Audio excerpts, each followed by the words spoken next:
Hey, salut à toi l'ami, j'espère te trouver avec la méga forme aujourd'hui. Bienvenue dans le podcast Eric.solution. Je suis Eric, ton spécialiste pour le développement rapide de ton business sur Internet et auteur du livre Comment réussir financièrement grâce au web. Et dans ce nouvel épisode, on va parler business de la honte. Alors, au cas où, non, il s'agit pas de prostitution, esclavage ou que sais-je encore. Il s'agit en fait d'une catégorie, d'une niche tout à fait légitime. Simplement, c'est lié à la honte ou plutôt, on va dire, à la gêne, tu vois, à l'embarras, et qui est extrêmement lucrative, simple à exploiter, en plus vraiment très simple. Si tu me suis plus ou moins longtemps, tu le sais, les plans compliqués, c'est pas mon truc. Donc, on va parler un peu de cette niche, et mieux que ça, je vais partager avec toi quelques pistes que je connais, quelques trucs que j'ai appliqués après avoir essayé de plein de façons, tester, retester, détester, et même parfois pour finalement trouver ce qui fonctionne. Par contre, attention, tout ça n'a rien de glamour, tu vois, entre guillemets. C'est ce qui explique pourquoi encore peu de marketeurs l'exploitent vraiment bien pour le moment. Autrement dit, âme sensible, s'abstenir. Ça te dit d'en savoir plus? Alors, éloigne les enfants déjà et surtout, lâche pas la suite.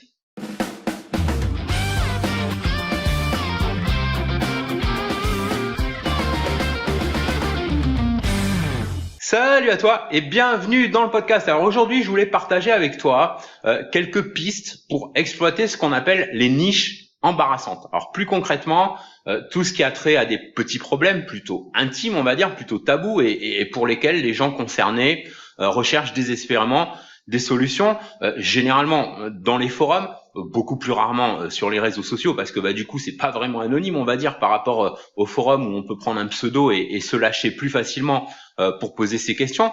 Je pense notamment à des forums thématiques comme Doctissimo, etc. Mais il y en a plein d'autres. Et pour les catégories ou niches dites embarrassantes, pour en citer quelques-unes, alors si tu es en train de dîner ou de déjeuner, par contre, mets en pause, tu vois, le podcast et reviens plutôt après. Sinon, voilà une liste non exhaustive comme les pellicules dans les cheveux, les varices, les hémorroïdes, l'herpès génital, la psoriasis, les démangeaisons localisées, les problèmes d'érection, d'éjaculation précoce, d'impuissance, l'incontinence. Bref, on va s'arrêter là parce que c'est presque une torture de se les représenter, mais ces problèmes-là existent et de façon beaucoup plus répandue qu'on ne croit. Or, tu le sais comme moi, là où il y a un problème répandu et non résolu, il y a un marché. Et si tu es comme moi, c'est-à-dire qu'une de tes sources de revenus, c'est d'apporter les bonnes solutions aux personnes qui en ont désespérément besoin, il y a un immense marché ouvert juste devant toi. Alors tu vas me dire, oui, il existe déjà plein de solutions sur ces marchés-là. Alors ça, c'est clair. Et tant mieux d'ailleurs, j'ai envie de dire, parce que s'il n'existait pas déjà autant de solutions, ça voudrait dire que le marché est pas si intéressant que ça. Et deux, l'audience qui nous intéresse, la cible, les cibles, ce sont pas des personnes qui connaissent pas déjà les solutions du marché, mais au contraire celles qui les connaissent trop bien pour les avoir déjà testées, généralement sans succès, et qui recherchent désespérément une solution qui réponde enfin à leurs problèmes. Et c'est là que toi, tu peux intervenir. Alors attention, l'idée, c'est pas d'aller chercher le pauvre gars ou la pauvre fille au bord du désespoir pour exploiter sa détresse ou quoi en lui collant tout et n'importe quoi du moment qu'on fait sa marge ou sa commission. Il y en a qui font ça et qui gagnent beaucoup d'argent, mais généralement, c'est sur le court terme parce que tôt ou tard, ça se voit. Bref, non, l'idée ici, pour les personnes comme toi et moi qui avons choisi de gagner notre vie, entre autres en apportant des vraies solutions, c'est de sélectionner une de ces niches et de préparer une petite stratégie autour. Les deux exemples qui me viennent à l'esprit, c'est soit on est infopreneur et donc on aime créer des produits d'information, tu vois, comme un guide, un e-book ou une série d'audio ou de vidéos, pas forcément des vidéos où on montre sa tête ou autre chose pour la circonstance d'ailleurs, mais plutôt des vidéos pédagogiques en utilisant des slides PowerPoint par exemple. Tout ça d'ailleurs, ce sont des choses qu'on peut faire externaliser à peu de frais. Je vais revenir là-dessus, mais pour ce qui est de la stratégie déjà, un autre exemple, c'est de faire du marketing d'affiliation, auquel cas on n'a même pas besoin de créer de produit. Il suffit de trouver un bon produit ou une gamme de produits qui apportent de vraies solutions, de préférence des solutions naturelles, parce que tu vois, beaucoup des personnes qui ont ces problèmes-là, elles ont soit déjà essayé des solutions chimiques comme des médicaments, des pommades à base de trucs chimiques, etc., sans avoir de résultats vraiment satisfaisants, ou pire, avec des effets secondaires et donc un remède pire que le mal finalement. Soit elles veulent tout simplement pas entendre parler de trucs chimiques qui, la plupart du temps, il faut le reconnaître, entraînent des effets secondaires désagréables, voire même plus désagréables parfois que le problème d'origine. Et donc, ce sont souvent des solutions naturelles qui sont recherchées et bien sûr les plus efficaces possibles. Maintenant, concrètement, comment se positionner sur ce type de niche, sur ce type de marché? Alors bien sûr, on ne peut pas voir tous les points en détail ici, tu vois, il faudrait une formation complète pour ça. J'en sortirai peut-être une, je sais pas, parce que c'est vrai que c'est un domaine que je connais bien pour faire beaucoup de marketing d'affiliation sur ces niches-là, mais aussi de la diffusion d'infoproduits et uniquement sur le marché anglophone, sachant que sur le marché francophone, il y a énormément à faire aussi. Donc bref, je peux pas tout te balancer ici, mais je peux au moins te donner quelques pistes. Dans le cas de créer, dans le cas de figure où c'est toi qui crées tes propres produits, bah, tu peux le faire même sans aucune expertise de deux façons.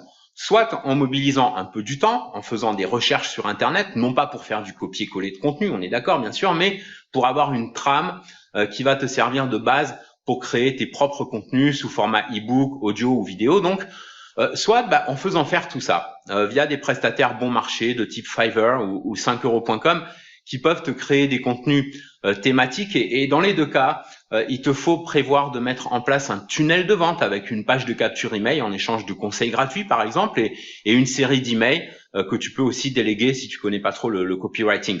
Faut aussi prévoir des trucs comme tu vois page Facebook, alors pourquoi pas aussi un blog avec 1 ou 2 articles par semaine. Bref, tout ça sont des trucs qu'on peut aussi externaliser pour donner une idée plus concrète de ce que j'ai fait moi et qui marche super bien. C'est de créer ce qu'on appelle des personas, autrement dit des personnages d'experts, un peu comme le principe du nom de plume, tu vois, quand on publie un e-book, mais transposé sur du marketing en ligne avec pour chaque niche un blog, une page Facebook, une chaîne YouTube et pour chacun des publications régulières, sachant que tu vois, j'ai jamais écrit ni produit une ligne de contenu dans l'histoire, hein, faut le savoir. Moi, j'ai juste pris un assistant virtuel aux Philippines que j'ai un peu briefé, formé, que je paye 300 à 400 $ par mois et qui s'occupe de tout ça, création des personas en utilisant des photos libres de droit, création des blogs, pages Facebook, profil Twitter, etc. et création, publication des contenus comme articles et vidéos. Moi, je fournis juste les liens affiliés à placer aux bons endroits et pas forcément dans les descriptions des vidéos d'ailleurs, dans lesquelles je préfère mettre des liens vers des articles de blog pertinents, ces fameux blogs créés pour l'occasion et dont certains articles d'ailleurs contiennent des liens affiliés ou vers la page de capture qui correspond. Alors, comme j'ai quelques connaissances en copywriting, j'ai créé des séries d'emails programmées dans les autorépondeurs et tout le reste, c'est un autre assistant virtuel qui prend le relais, qui gère tout ça. Alors, tu sais comment c'est un truc qu'on fait juste une fois et après c'est automatisé. Donc, ça m'a pas demandé des journées entières. Et pour ce qui est de l'investissement financier dans les assistants virtuels, c'est nettement rentabilisé par des rentrées régulières, des revenus en affiliation qui peuvent atteindre jusque 6 chiffres sur un mois quand on lance vraiment le truc à fond sur plusieurs niches. Je l'ai déjà prouvé d'ailleurs dans des anciennes vidéos de la chaîne ici. Si on focalise vraiment à fond sur le truc, on peut réaliser des super performances, que ce soit en affiliation ou avec ses propres infoproduits. Bref, qu'est-ce que je pourrais te donner d'autre comme piste? Ah oui, pour en revenir au forum, tu sais, tout à l'heure on parlait des forums. Tu peux t'en servir de deux façons. Dans le cas où tu crées ou que tu fais créer un infoproduit, tu peux te servir de forums comme Doctissimo ou autres, donc en tapant des mots-clés dans leur moteur de recherche pour trouver les demandes postées par les personnes qui ont tel ou tel problème et identifier les types de questions qui reviennent le plus souvent. Ça te permet d'avoir une bien meilleure idée des solutions que ces personnes recherchent vraiment. C'est un peu comme une analyse de marché, si tu préfères, mais en plus simple, et qui peut demander un peu de temps au départ, tu vois, quelques efforts quand même de recherche, sauf si, une fois de plus, on le délègue. Mais qui, en tout cas, permet de gagner beaucoup de temps par la suite, parce que tu vas pouvoir orienter tes recherches de contenu uniquement par rapport aux préoccupations principales de ton audience. Et ensuite, l'autre façon d'utiliser ces forums, c'est d'y établir une présence pour attirer des clients. Mais dans ce cas-là, attention, c'est une stratégie plutôt moyen à long terme. Faut pas débarquer, tu vois, d'emblée avec des propositions genre affiliés ou autres, sinon tu te fais jeter direct. L'idée, c'est de créer un profil tout simple et de contribuer de temps en temps en amenant gracieusement des réponses avec des solutions que tu trouves pour eux. Et quand ton profil commence à se populariser comme contributeur ou contributrice, à ce moment-là, créer une signature de profil, ce qu'on appelle une signature de profil qu'il y a dans tous les forums, avec un lien vers ton blog ou site ou autre, ou même carrément ta page de capture email. Dans le cas d'affiliation et pour ce qui est de trouver des bons produits, il y a des plateformes comme ClickBank où tu as quelques infoproduits en français avec quelques recherches de mots-clés, et puis aussi quelques recherches dans Google et toujours avec des mots-clés en rapport avec la thématique embarrassante que tu as choisi d'exploiter. Tu dois pouvoir trouver en creusant bien des produits d'information qui proposent un programme d'affiliation. Alors, il y a d'autres plateformes francophones, tu vois, d'affiliation, mais que je connais pas trop moi, parce que je travaille surtout avec les plateformes anglophones.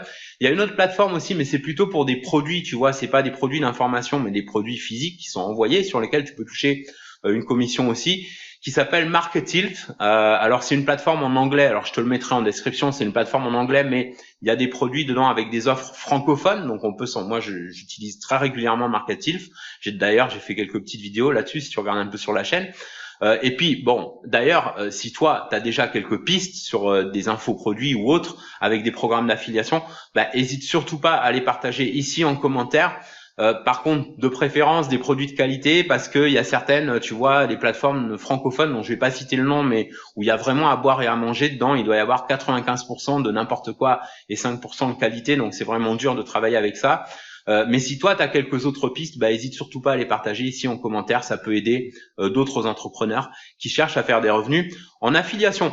De mon côté, je vais te laisser parce que je suis un peu à la bourre aujourd'hui. En fait, je pense avoir fait le tour du sujet. En tout cas, au moins t'avoir donné une vue d'ensemble avec quelques idées et quelques pistes. Donc, à toi de jouer maintenant.